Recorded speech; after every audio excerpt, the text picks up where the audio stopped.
EM Weekly starting right now, bringing emergency managers from around the world together to learn, share and collaborate. Well, good morning, or good afternoon, depending where you are at. And today, we're going to talk about some cool stuff, technology, drones, and how they can interact and help with fire prevention and also fire response. And I have two of the world's experts coming on here with me. I have Ben Miller and Todd Spain. Welcome to the show, guys. It's great to be here. Thanks for having us. Yeah, thanks. I got duck underneath my my name right now. I just realized what's there we go. So, all right. So we've all seen, well, I shouldn't say we all. Those of us that have been in this business for a while, especially us on the West Coast, we've seen what fire response looks like. The human amounts of people that come, the thousands of firefighters, all the equipment that comes in there, and then of course the aerial attack. And it's fantastic to watch on TV. It's amazing to see in person, and scary as heck sometimes when they drop the stuff on top of you. So that's been my experience with the idea of aerial firefighting in California. But you guys are changing that a little bit, and so we want to kind of get into what that means and how it's working. But first, I'd like to get into a little bit of background. So, Todd, we were talking beforehand. How did you get into technology? It's interesting. I had a brother that influenced me, an older brother, and I was born at a time when technology was pretty backward compared to today. So it just became it's like an onion to me. It's a riddle I like to unravel, and I like to problem solve. And it seems that technology is a great way to solve a lot of problems. And Ben, same question. How did you transition to where you are today? Wow. Yeah. So I began my public safety career back in 2000 at the Mason County Sheriff's Office. And fast forward 8 years into that career, we just got back from a search and rescue mission, and a friend walked into my office and said, "Man, that was a long one. Wouldn't it have been great if we had one of those Predator drones?" And I'm a technologist. I always say that I'm a pragmatic technologist. I typically like to find solutions for problems and not take a solution and try to go find a problem. But I originally was like, yeah, right. That doesn't make a lot of sense to me. Fast forward a couple hours, I'm sitting by myself in my office, and I thought, I wonder. And I began to do a little bit of internet research, found the LA County Sheriff's Office, got a phone number, called Commander Sid Heel. He said, "We tried, we failed. Good luck to you."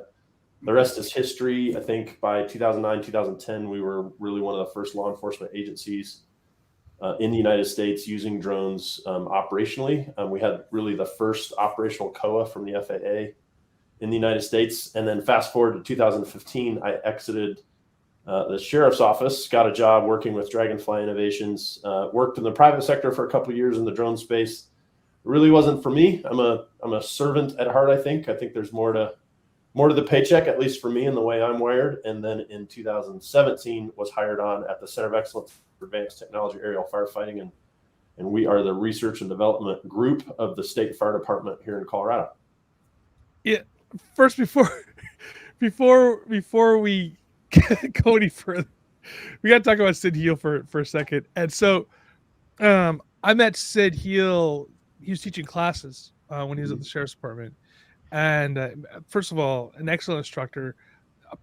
He's written, I don't know how many papers and books. If you ever look at his CV, you can find it online. His CV is like 17 pages long. It's just he's an amazing person. So he's not afraid to get into things that are different, right?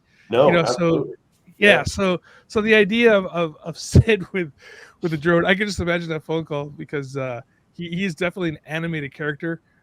He's larger than life, and so if anybody had the opportunity to meet Sid, you would understand why I'm kind of laughing about him saying, tried it, didn't work, good luck. Absolutely. Funny story. I went in blind. I had never heard those two words together in a sentence. And just through networking, right? Playing hey, I'm a sheriff's office, personnel, blah, blah, blah, playing that card.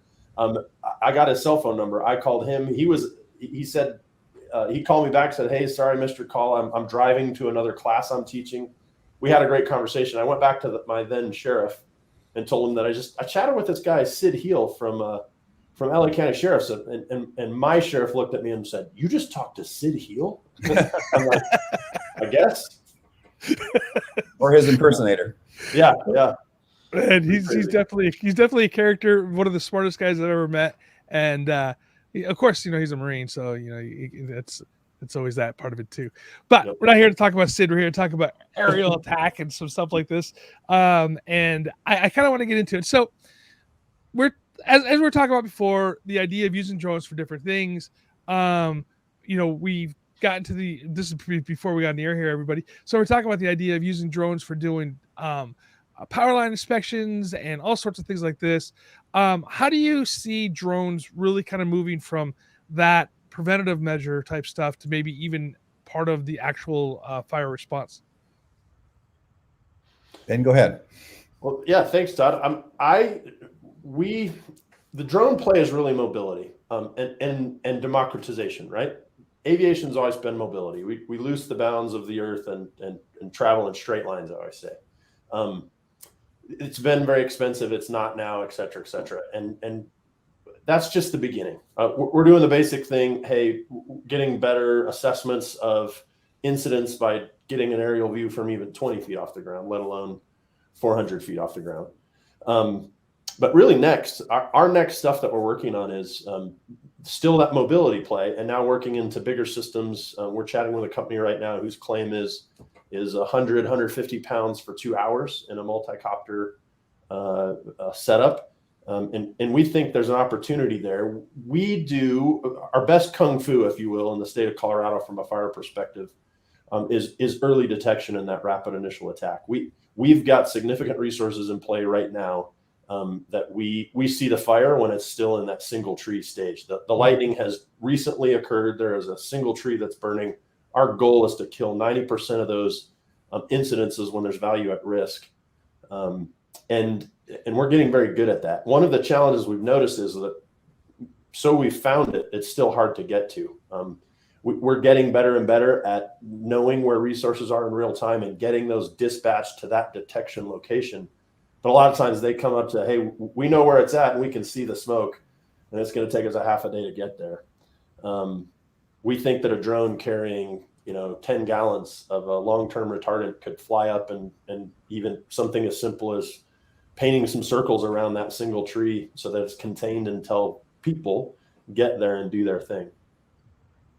I think there's on both ends as well, Todd. There's a opportunity to leverage drones for mitigation. So being able to fly missions over forested areas, or the WUI as we were talking about before, and the wildland urban interface, and have a very detailed understanding of the vegetation, the moisture content, combine that with weather data and other data, and get really solid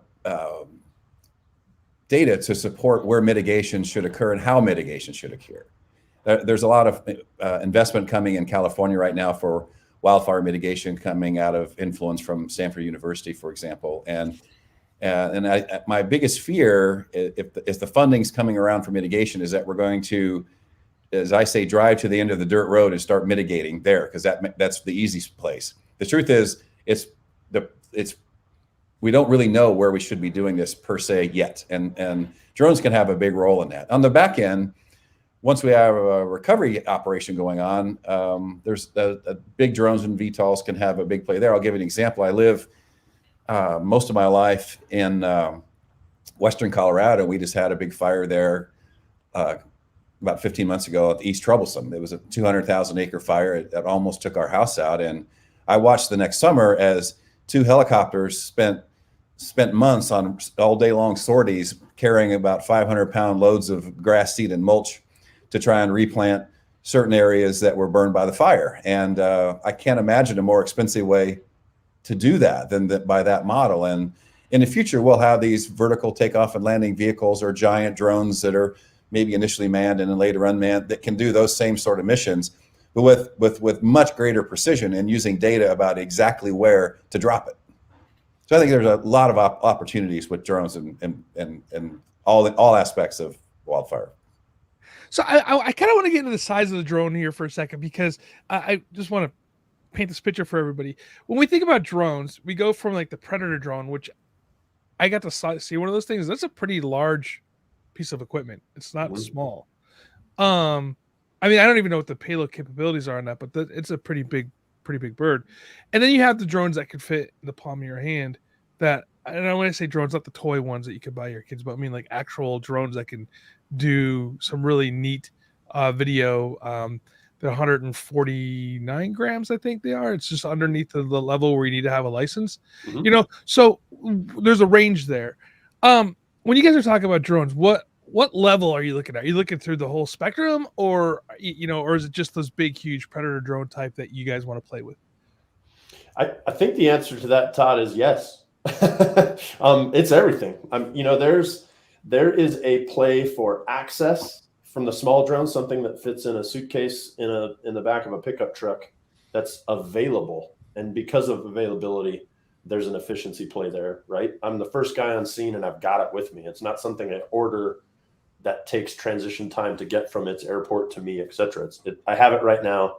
I've got that initial assessment from that bird's eye view to okay, we know what's going on here, but now we need persistent observation of the event. And now I'm ordering in we call them type 1 UAS. They're the Scan Eagle FVR 90 size, and picture a Ford truck with 3 people in a trailer, and they set up, and within an hour of arriving on scene, they're airborne, and then they stay airborne for 15 hours at a time and provide observation for us. So yeah, I think the answer is yes in a lot of ways. And I think even beyond that, we're at some point we'll be leveraging VTOLs, these things that are air taxis, vertical takeoff and landing vehicles, that will end up carrying perhaps thousands of pounds of payload, maybe carrying gallons or hundreds of gallons of fire retardant or water or like we were talking about before, seed mixture, and those things might have 8 motors and be able to carry thousands of pounds and stay aloft for 300-400 miles. And initially they might have a pilot on board, but eventually those will become autonomous as well. I do want to ask a question about this as well when we talk about the pilot versus autonomous. So there, as far as I know, and this is me being not 100% understanding everything. So thank you guys are here to answer my question. So I hope everybody kind of gives me the grace of my knowledge. So now there's the autonomous drone, which we think of as just push some coordinates in and it goes, right? That's what an autonomous drone is. And then there's a pilot drone, which we think about even like the Predator drones, where there's a person in a box somewhere with a joystick driving that plane, right? Okay. Yep, that's correct. I would one little comment on that is most drones are both. Okay. Yep. So then when we're looking at drones that we want to use for firefighting and the stuff that we're working on here, is it more of I put a coordinate in and the drone goes out and does this thing, or do you guys really think there should be somebody? The question, like I'm asking this question because again I don't know. Do you think there should be somebody in a room watching that? Is that what's the best of the application for what we're talking about here? I think there's two pieces to this. Is in those rapid early stages, the mission itself is ill-defined, i.e. we're kind of defining what the drone's going to do in real time as we arrive, right? We're doing assessments. Hey, I want to send the drone over there. I think I want to send it over there, so I do. And when I get there, I realize I actually want to go over here. That's a pilot in the loop activity. We're real time driving that thing from point A to point B, absorbing knowledge as the mission progresses. And that knowledge is directing what we do with the drone. A lot of what Todd's talking about in those doing the assessment things is I've actually almost administratively identified, I want this area of data. It's 300 acres of fuels or 1,000 acres of fuels. In fact, I've even designed that flight path at my office before we go on the mission. I take my equipment to the field. I upload that information to the drone. I hit the big green go button and it flies that grid for me. And there's a pilot managing that, as Ben's describing, but there'll be a day not too far away, really, when a company or an individual might take out 15 drones, and one person is watching over all 15 of them flying in a grid, so we can cover an area much more quickly, or a much larger area. Yep. So I've got two more questions just on drones. One's more technical. The other one is more fun. So the technical question is, I've heard and I've seen where like, I think it's FedEx, is looking at using drones for delivering the big jets, right? I mean, is that something that's, again, is this something that you really want somebody to be that thing flying by itself, or is there a pilot? Like, kind of, well, what's that look like? I mean, like, what's the? I'm sure at some point will everybody be comfortable with that, because I mean the flight pattern's right there, flying over without anybody in it. But what's the technology on that, and I'll how? take that one first, Ben, if you don't mind. Yeah, you bet. Airplanes fly themselves almost autonomously now anyway. Every airline that's up in the sky right now, there's not a human being touching the stick. It's flyby coordinates, and we've been doing that for decades. What you have is it's, in the term of art, is pilot optional. The pilot could take over if something were to happen. And I think as time goes by and the next generation comes up, and us old guys leave the field, it'll become more and more accepted that that's what's going to happen. But I think it will always be done in some sort of way so that a human being could take over if necessary. It's especially something big going a long ways away. But it won't be a one-to-one relationship where there's a pilot attached to a plane. It'll be a pilot managing a fleet, for example, that can handle any one of those at any given time, or maybe there's a couple of people. It's going to look more like that. Can planes land by themselves now? Yes, they do every day. And they do every day. Absolutely. I to add to what Todd just shared, yeah, the reality is you've been in an airplane that flew itself.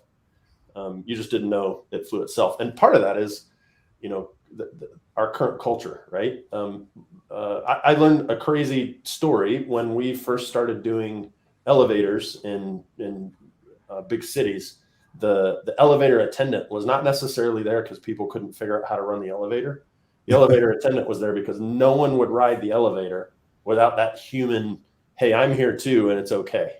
Now we don't do that. You go to your local, Holiday Inn, right? You're not going to walk in and, wow, this is a fancy place. They've got a guy that runs the elevator for me. We do that in aviation, like Todd said right now.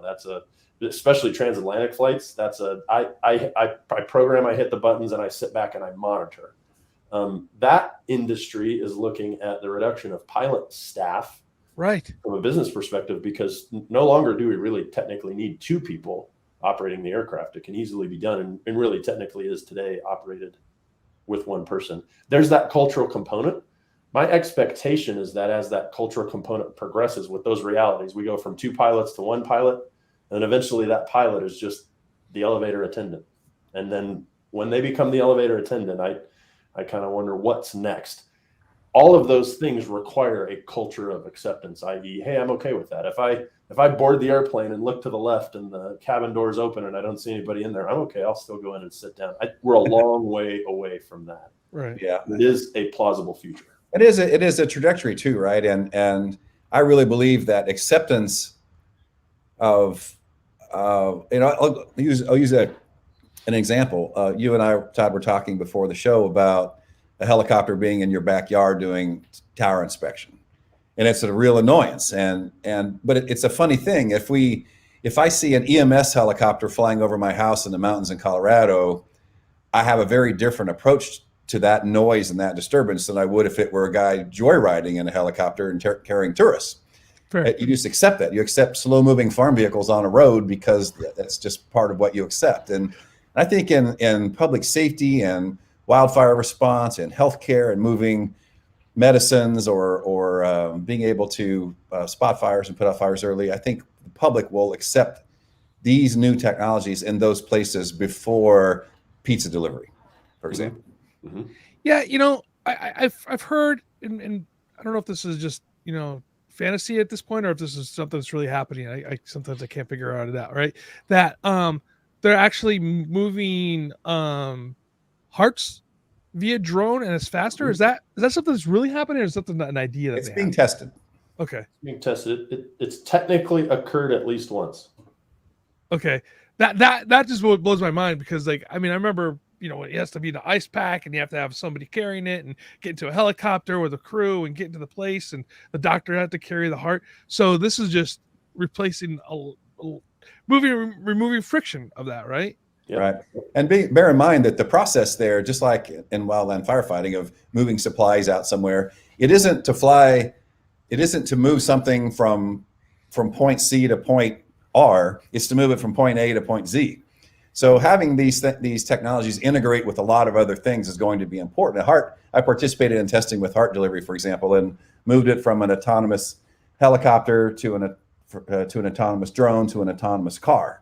And that multimole approach is going to wind up being the more of the reality. And that's one thing I'd really like to bring up right now is these things aren't going to fly in vacuums. We're going to need very sophisticated communication systems. We're going to need sensors and a much, much deeper understanding of weather and wind and in a way that we just don't have the detail up for today. And then all that stuff is going to have to be integrated from a data collection perspective and be able to be available to remote monitors, and that will bring all kinds of data together to actually be able to really manage wildfire situations. So the drones are just going to be a small tool, an important tool, but in a much, much bigger toolkit of technology that will be assembled together. There's being assembled together to actually really manage the missions better in totality.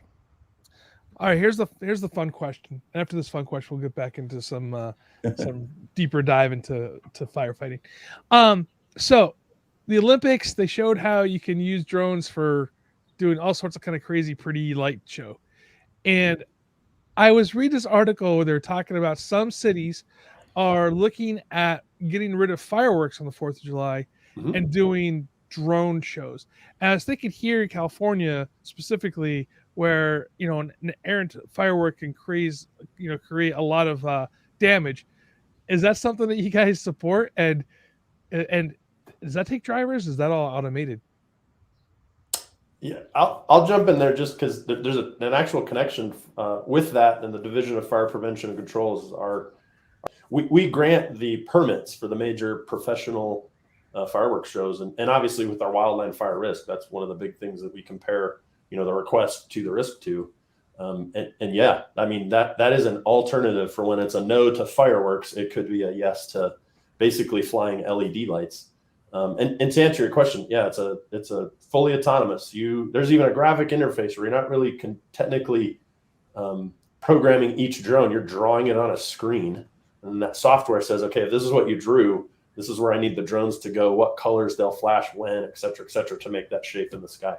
It's become really popular, and I've talked to a company in South Korea that does that for a living, and what they're doing is they're really learning a lot about how to manage airspace with a lot of flying things in the same area. It's actually really valuable process, a really valuable step forward to be able to have airspace deconfliction and be able to manage a lot of flying things and moving around in similar airspace. But it's becoming wildly popular all across the country, drone fireworks displays. Yeah, I live near Disneyland, and from my house, I live up on a hill, and I can see the Disneyland fireworks pretty clear every day. And it was funny. My daughter goes to yesterday or the other day. She's like, "Dad, there's a lot of smoke that comes from this fireworks, huh?" And I'm like, "Yeah." She's just like, "Where's all that smoke go?" And I'm like, "Kind of goes up into the air." So yeah, I mean, so not only is it doing stuff that's safer than fireworks, and also, especially here in California, when we have bad air quality days, right. it stops with that stuff too. So it's a win-win-win, I think, all the way across the board. So sorry, Ben, you're going to say something? It was incredible. I was apologetic. I was interrupting, but funny. I was going to say Disney. Disney has multiple patents on what they call the concept as a flying LED screen, and it's basically if each drone can provide a red, green, or blue light that's exactly like your LED TV, and if you put enough of those in the sky in a grid, it is a TV. What? Yep. Get out of here. That's wow. That I'm thinking about it, absolutely makes sense. Yep. And actually probably easier to do that from a flight perspective, right? I need all my drones to fly in a 10 by 100 grid instead of these complex 3-dimensional shapes. And then we just tell each drone its specific color, and your eye sees a picture of Todd. I'm excited about the integration of drones into wildland firefighting in a prior and an active way. And it's difficult to do now. You hear stories all the time about how the helicopter was grounded because some amateur was flying a drone nearby, or the airplane couldn't take off to fight the wildfire because of drones. And it's simply because we don't have a great way yet to manage the airspace with traditional things and these new things. And it's coming very quickly. And I think that's going to be the barrier. Once that's crossed, and that is solved for, and the acceptance comes, that's when you will see a lot more integration and very active wildland firefighting. So I think for a while, we're going to be working on mitigation. We're going to be working in early detection and early suppression and recovery, just because it's going to be a while before drones and these bigger VTOL craft are actively engaged in at the same time with helicopters and airplanes and people underneath them. Mm-hmm. How long are we away from having drones to be able to deliver people to the fire? 2 years ago, I would have told you 5 years. Yeah, interesting. And but I think so. That means three. I still think it's 3 to 5 years now. With all the equipment and everything ready to go. Yeah, we'll be able to stage equipment at airports and be able to move firefighters and equipment. Probably first firefighters. So think of it this way: if we really do know, and Ben and I work on this a lot, where people are, where assets are, where trucks are, where humans are, and we really do know where airplanes are, we have a complete understanding of the field of battle, if you will. And we'll first be able to bring equipment. I'm a firefighter. I brought a chainsaw, but I need an axe right here. Have a piece of equipment brought to a firefighter or a group of firefighters, or even pre-positioning entire, command posts, for example. But then eventually we'll be able to bring people to those locations as well. And that's probably 5-6 years away, I would bet. Maybe 3 for equipment and 5-6 for people. Wow, I don't know if you agree about that or not. No, I agree with that. We've tested equipment delivery successfully. We have not done equipment delivery on a fire incident yet. But I would say where we're at with that now, that could happen as early as this next fire season. We right now with commercial off-the-shelf drones can deliver 100 feet of 1-inch fire hose, a gallon of gas for your chainsaw, a gallon of water, lunch, those types of things. We're ready to do that today. I think in an automated fashion, i.e. I'm in the field and to Todd's example, I've got a chainsaw, but I need an axe. I go to the app and say, send me an axe to my location. And that axe is deployed from the logistics group via drone. I think that's realistically, I think you could see demonstration of fully autonomous resupply within the next 5 years. Wow. So, and the cool part about it, and I always think about personnel issues, is that it's going to reduce the amount of people that you have to put on the fire, right? As far as like who's doing stuff, but at the same time, you'll still have the human element in the back, out of harm's way necessarily, that can do more on the logistics side. Is that kind of one of the goals of this? Well, I don't know about a reduction in people. It's more force multiplier, i.e. that single human resource gets more done. Right. Because of those, we're not sending a firefighter from the line to hike back for that gallon of gas. They're simply going, beep, beep, it arrives. They continue to fight fire. We're therefore more effective. So for those reasons, I don't really see a future of reduction of staff. I just see that force multiplication efficiency gain. Because I agree with what you're saying, though, Todd. There will be more people who are involved in the logistics process and have a very different skill set. Mm-hmm. I certainly hope, and I know Ben does too, we talk about this every time we speak, that putting fewer human beings at risk would be a wonderful outcome. Right. Having humans working in ways that are just further away from the fire, or with better protection or better equipment or whatever, that obviously would be a wonderful outcome. And I think that's very achievable. Yeah. I don't think we're putting firefighters out of business. Mother No, Nature, that's not what I was trying to get to. Mother Nature has a way of winning that battle. Winning that battle. Right. But to Todd's point, we right now a logistics person who is fire qualified but is not an active fire in that sense will drive food to the fire line. Right. We put that person with, you know, less training, less PPE in some cases, in harm's way to deliver resources.